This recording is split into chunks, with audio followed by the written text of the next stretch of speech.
El 16 de mayo de 1990, la Organización Mundial de la Salud dejó de considerar a la homosexualidad como una enfermedad. En 2008, la OMS eliminó la transexualidad de la lista de enfermedades mentales. Sin embargo, a pesar de estos logros, aún en 2020, 30 años después, las personas lesbianas, gays, bisexuales o trans se enfrentan a una lucha diaria.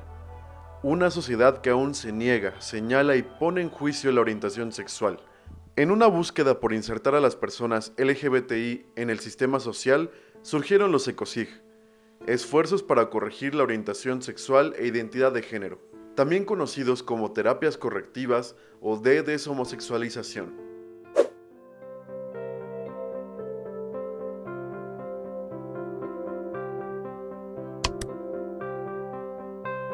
En sopitas.com dimos voz a expertos en salud mental, activistas y personas sobrevivientes de estas terapias, quienes desde distintas trincheras se han dado a la tarea de garantizar el derecho a ser, sin terapias de conversión, aversión o esfuerzos en vano.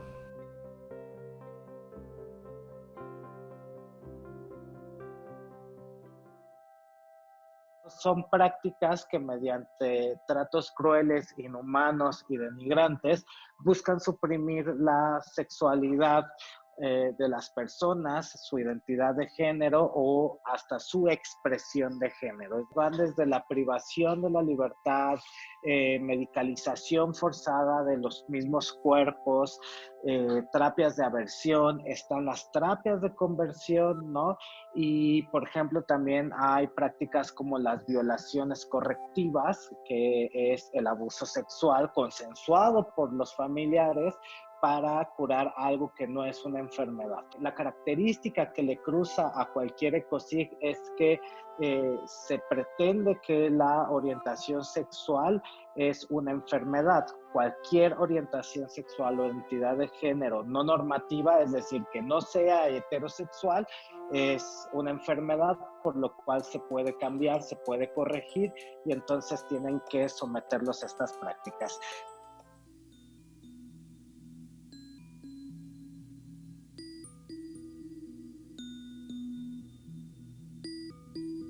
Solamente me dijeron que iba a salir como una nueva persona y que iba a saber quién era realmente yo. Yo voy con mentiras. Paso y el pastor me pone la mano aquí en la frente y me dice, en nombre de Cristo Jesús, la sangre de Cristo tiene poder, salgan demonios de la homosexualidad. Fue, digamos que el primer contacto así como que me tratan como una persona enferma. Para esto me dice, ¿tú crees que tú naciste así? Tú no naciste así. Yo fui también como tú. Resulta que la persona también que me ponen de padrino destransicionó. En pleno siglo XXI, los discursos de odio están en todos lados. Estas terapias, este tipo de procedimientos, digamos, están anclados en un discurso conservador, un discurso de odio que rechaza la diversidad sexual, la estigmatiza, la patologiza. En una encuesta realizada a personas que fueron sometidas a los ECOSIG, el 98% dijo que sufrió daños y consecuencias como pensamientos suicidas, depresión y ansiedad. Me voy de ahí, me voy muy enojada, esa es la verdad, frustrada. Llego a la casa, empiezo a vomitar, empiezo a gritar, me enfurezco en la casa. Me trajo ataques de ansiedad, me trajo mayores inseguridades, al grado que volví a pensar nuevamente en el suicidio. Yo creo que lo más injusto de todo esto es cómo todas esas experiencias que aplican sobre nosotros nos generan unas barreras de desigualdad tremendas, ¿no? ¿Cómo puede alguien estar preparándose para un examen profesional cuando está privado de la libertad o cuando está huyendo de su casa porque justo está huyendo de este tipo de prácticas? Y eso tiene consecuencias en diferentes ámbitos de su vida, porque terminan rechazándose a sí mismas, a sí mismos, con una imposibilidad de poder cambiar eso, ¿no? Entonces, lo más recomendable es acudir con un profesionista de la salud mental que esté capacitado en el tema. Hay que tener mucho cuidado también, desafortunadamente lo tenemos que decir, con los profesionistas de la salud mental que tienen sobre todo una ideología cristiana, católica, alguna religión que hace que sus intervenciones se tornen religiosas, lejos de la ciencia, lejos de lo que hemos estudiado. Nosotros vemos a estas iniciativas justo como un banderazo de salida precisamente para poder entablar una discusión mucho más seria para regular la salud mental en las y los mexicanos. No solo se trata de un tema LGBT, sino ya se trata de qué tipo de salud mental las y los mexicanos queremos acceder, aquella que esté sujeta a prejuicios, estigma, discriminación, o aquella que se base en lo que dicen los órganos internacionales más respetados del mundo sobre salud mental. Los ECOSIG son sumamente dañinos para el avance del reconocimiento de los derechos de la comunidad LGBT y generan confusión en las familias que viven por primera vez el reconocimiento de la diversidad sexual en uno de sus miembros.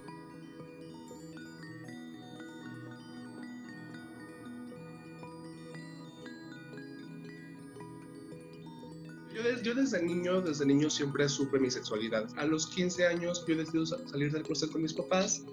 Mi papá lo primero que reaccionó fue así muy violento y conocía justamente de estas terapias.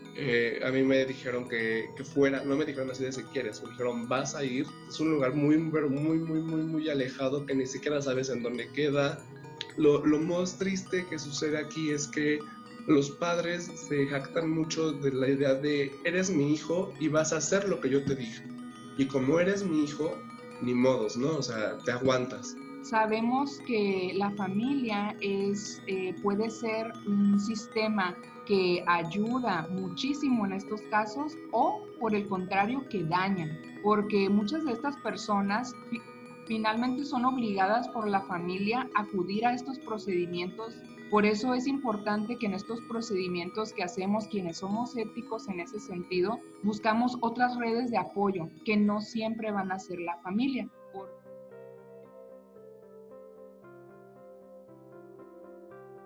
Acudan a cualquier red de apoyo LGBT, pues adelante, si se tiene que romper también con la familia. Muchas veces encontramos una familia muy diversa aquí afuera. Yo la he encontrado, tengo una familia muy grande. A todos les quiero mucho y no están solos. Desde hace un par de años, en México y en varios países, se ha estado haciendo conciencia sobre estas prácticas, que en la mayoría de los casos conlleva tortura emocional, psicológica y física.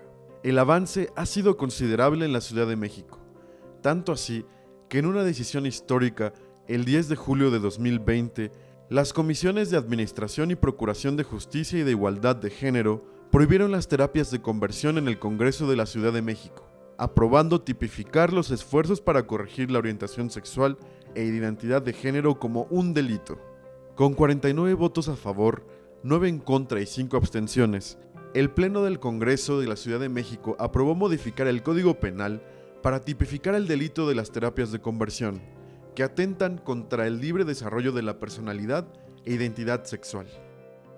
Siendo México el segundo país con mayor cantidad de crímenes de odio por LGBT y fobias, pues resulta importante combatir estos ejercicios que atentan contra la dignidad de las personas, que se aprovechan de la ignorancia de las familias, porque pues bueno, en este país en el que no hemos sido formados en educación sexual, es común que alguien que desconoce que la homosexualidad no es una enfermedad, pues caiga en estos fraudes. Por eso es que lo estamos sancionando penalmente. Es una reforma al Código Penal. Creamos un nuevo capítulo, el capítulo de delitos contra el libre desarrollo de la personalidad. Busca penar desde 2 hasta 5 años de prisión a quienes obliguen a otra persona a tomar una terapia de conversión, o a quienes en estas terapias hagan uso de cualquier tipo de violencia, como puede ser la violencia moral, la violencia psicoemocional y la violencia física. Son los 3 tipos de violencia acreditados en el Código Penal, y se duplica la pena cuando se trate de personas menores de edad, las víctimas de las terapias. Prohibir y sancionar a quienes ofrecen estas terapias representa un avance en la protección de las víctimas. Su llegada al terreno legislativo, que se convirtiera en una ley en la Ciudad de México, y su paso al Senado de la República ha sido una lucha larga, producto de incidencia, impulso y el seguimiento de JAG México, una organización civil que se encarga de promover, proteger y garantizar los derechos humanos de la población LGBT+ en nuestro país.